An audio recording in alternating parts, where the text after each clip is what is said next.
ایک مرتبہ مولا علی جنگ نہروان کے لیے اپنے گھوڑے پر سوار ہو رہے ہوتے ہیں کہ ایک نجومی مولا علی کے پاس آتا ہے اور کہتا ہے، علی، یہ جنگ آپ مت لڑیں کیونکہ آپ کا ستارہ گردش میں ہے، آپ یہ جنگ بری طرح ہار جائیں گے۔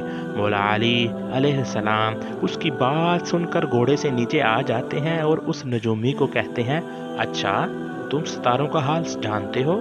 اس نے کہا، ہاں، میرا کام یہی ہے، میں ستاروں کو دیکھ کر انسانوں کا حال بتا سکتا ہوں، اور آپ کا ستارہ گردش میں ہے، اس لیے میں آپ کو بتایا کہ آپ یہ جنگ ہار جاؤ گے۔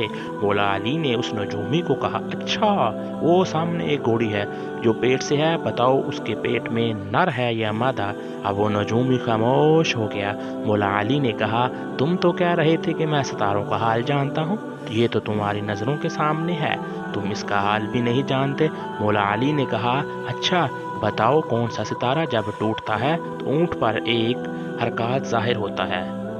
اب پھر وہ نجومی خاموش۔ مولا علی نے کہا، اچھا، میرے گھوڑے کے پاؤں کے نیچے زمین پر ایک چیز ہے، بتاؤ وہ کیا ہے؟